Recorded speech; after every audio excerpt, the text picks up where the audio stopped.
So during today's conversation, Tara will talk about what is actually happening in the United States politics, and she will also share a major decision in her life. So now the floor is yours, Tarek. Please share your story. How come you're in Russia, and what kind of a decision you wanted to share with us?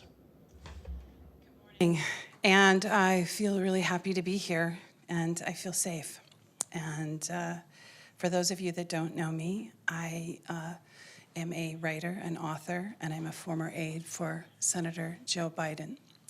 I also worked for Leon Panetta and worked for congressional races for the Democratic Party and for a state senator. In 1993, when I was in my 20s, while working for Joe Biden, I was sexually harassed by him and sexually assaulted. I did not go to the media at that time. I filed a report and went through protocol.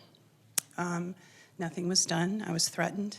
I lost my job and I lost my career as a result of coming forward. Then in 2019, it became clear that Joe Biden was running for president, although he was not the front runner at that time. There were 7 other women that came forward. One of those women was Lucy Flores. She was a political representative in Nevada, and she was getting torn to pieces by the press for coming forward about Joe Biden's inappropriate behavior.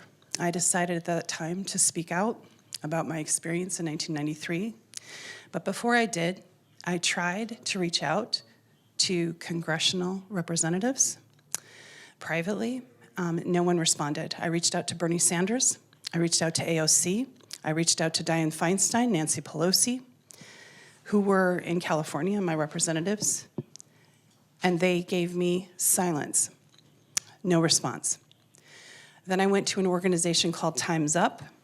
Time's Up was an organization in America that was prompted by the Me Too movement, funded by Hollywood stars for millions of dollars to provide legal and PR assistance to people who were coming forward about powerful people that had been harmed. Time's Up has since been dismantled. It's been discovered it was corrupt.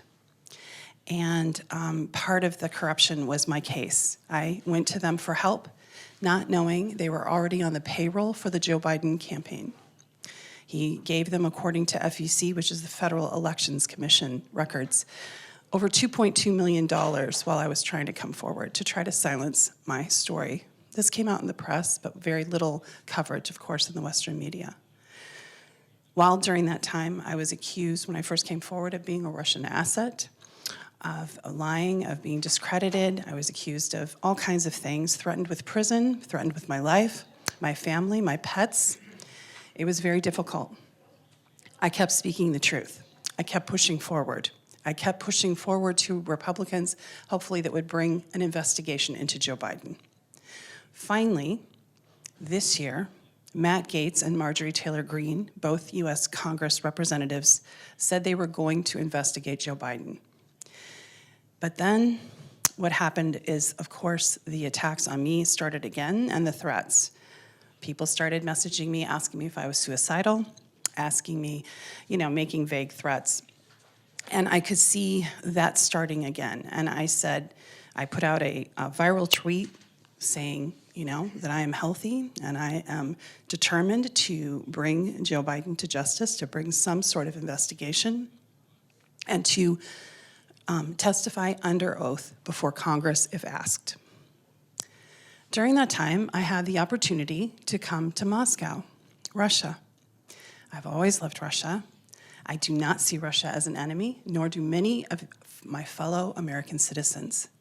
This illusion that Russia is the enemy is propagated by a few Washington elites who are determined to cause problems. In fact, I'll take you back a minute. In 2019, one of the things that got me in a little bit of trouble was that I said out loud that Joe Biden, if he were to become president, would try to go to war with Russia because of his warmongering in the past and because based on what I had heard when I worked way back as a staffer and then watched as a geopolitical analyst, what was happening and the movements that were happening by NATO and by the United States. So that brings me back to the present. I had an opportunity to have my book, which is already published in different languages. I took that opportunity and had meetings and had a vacation and enjoyed Moscow. Apparently, the US government wasn't happy with my choice of vacation spots.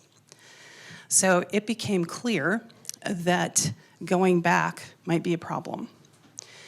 I don't know the level of which the attacks will continue. I only know that when I got off the plane in Moscow for the first time in a very long time, I felt safe, and I felt heard, and I felt respected. And that has not happened in my own country. I did talk to US Congressman Matt Gaetz. I have not concealed anything. I told him I was in Moscow, Russia, and I told him why. And he said something very stunning. I am considered a whistleblower, as you know, in the United States. One of the cases I will be testifying is about how the DOJ and the FBI has weaponized by the Biden administration against its own citizens. So he said, Tara, you know, I'm worried about your physical safety in the United States. As a US citizen, to hear a US congressman basically say they couldn't protect me in a whistleblower case is stunning. And it makes me angry.